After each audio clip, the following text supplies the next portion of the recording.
भारतीय कर्मचारी संघ और भारतीय स्वाभिमानी संघ की संयुक्ति से 7 सितंबर को सांगली में महाराष्ट्र व कर्नाटक राज्य के पहले संयुक्त राज्य अधिवेशन का आयोजन किया गया है। साथ ही भारतीय स्वाभिमानी संघ के प्रदेशाध्यक्ष विट्ठल दाडंगे ने पत्र परिषद के माध्यम से अधिवेशन की विस्तार से दी जानकारी। तो आइए देखते हैं विराट न्यूज लाइव की यह खास रिपोर्ट। मी विठ्ठल दांडगे, प्रदेश अध्यक्ष भारतीय स्वाभिमानी संघ महाराष्ट्र राज्य। मित्रांनो, येत्या 7 सप्टेंबरला भारतीय कर्मचारी संघ व भारतीय स्वाभिमानी संघाच्या वतीनं सांगली या ठिकाणी विष्णुदास भावे नाट्यगृह आहे, त्या ठिकाणी दोन्ही संघटनेच्या वतीनं महाराष्ट्र आणि कर्नाटक राज्याचं संयुक्त राज्य अधिवेशन आम्ही त्या ठिकाणी ठेवलेलं आहे।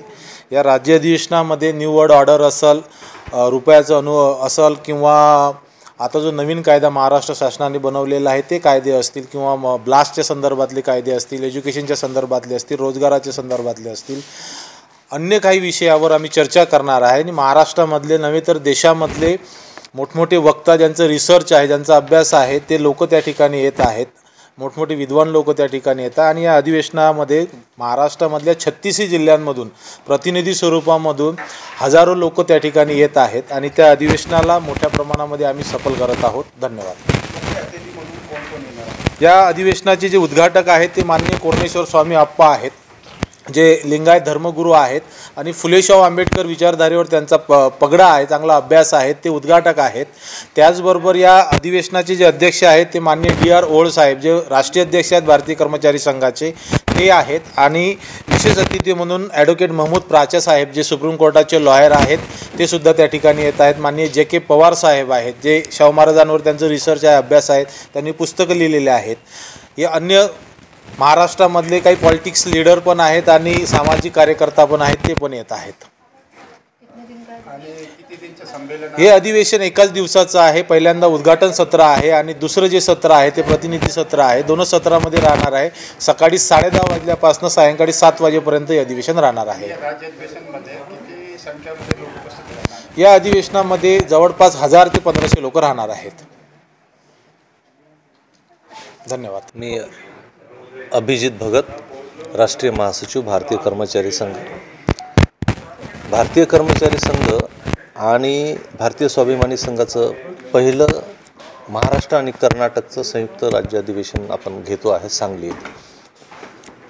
आणि SC ST OBC मायनॉरिटीमधले जे काही लोक आहे, समाज आहे, त्या समाजाला जागृत करण्याच्या संदर्भामध्ये, कारण आजही आपण पाहतो की स्वातंत्र्याच्या जवळपास आज 79 वर्ष झाले आहेत, 78 वर्ष झाले आहेत, परंतु पाहिजे त्या प्रमाणामध्ये आपल्याला हक्क अधिकार मिळाले असं म्हणता येणार नाही किंवा हक्क अधिकार जे मिळवले होते महापुरुषांनी संविधानाच्या माध्यमातून ते साबूत आहे असंही म्हणता येणार नाही।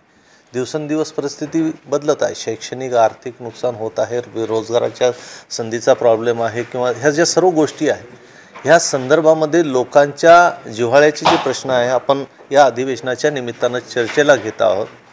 आणि जागृत लोकांना करणे हा उद्देश आहे, जागृत करून संघटित करणे, कारण जागृत माणूसच मिळालेल्या माहितीचं वर्गीकरण करू शकतो, विश्लेषण करू शकतो, निष्कर्ष काढू शकतो, निर्णय घेऊ शकतो आणि निर्णय घेतला तरच लोक लिडरशिप तयार होऊ शकते। समाजामध्ये आज ज्या पद्धतीचं आपण पाहतो आहे की समाजाची समस्या मांडणारे सुद्धा लोक मोठ्या प्रमाणात नाही आहे। मग समाजामध्ये जर कॅडर तयार झालेत, लोकांमध्ये प्रचार करू शकले, तर आपण या देशामध्ये नक्कीच समाजाला न्याय मिळवून देण्याच्या बाबतीत सक्षम होऊ शकतो अशी आम्हाला अपेक्षा आहे। आणि त्यासाठी जे वेगवेगळे कार्यक्रम असते त्यातला राज्य अधिवेशन हा एक महत्त्वाचा कार्यक्रम आहे। या राज्य अधिवेशनाच्या निमित्तानं आम्ही मोठ्या प्रमाणात समाजात गेलो, समाजामध्ये मीटिंग्स घेतल्या, लोकांना विषय समजून सांगण्याचा प्रयत्न केला आणि हे राज्य अधिवेशन जेव्हा होईल तेव्हा नक्कीच याचा परिणामसुद्धा समाजावर चांगला होईल। येणाऱ्या काळामध्ये सुद्धा याचा फायदा होईल। काय मुख्य याचे काही प्रस्ताव आहे जे पास करणार तुम्ही अधिवेशनमध्ये आम्ही आमची कार्यप्रणालीच्या संदर्भामध्ये सुद्धा चर्चा करणार आहोत की आम्ही हे जे समाजासाठी काम करायचं असेल तर कसं काम केलं पाहिजे, कोणत्या पद्धतीने काम केलं पाहिजे। जसं मी तुम्हाला सांगितलं आहे की आमची एक स्पष्ट भूमिका आम्ही घोषित केलेली आहे की समाजामध्ये वेगवेगळे पक्ष आहेत, वेगवेगळ्या संघटना आहेत, त्या सर्वांना सोबत घेऊन जे काही मुद्दे आहेत त्या मुद्द्याच्या संदर्भामध्ये एक ताकद बनवून जर का आम्ही काम केलं तर नक्कीच त्या समस्याला आम्ही सोडवण्यामध्ये सक्षम होऊ शकतो. हा एक मेसेज या राज्य अधिवेशनाच्या दृष्टीनं आम्हाला महत्त्वाचा द्यायचा आहे.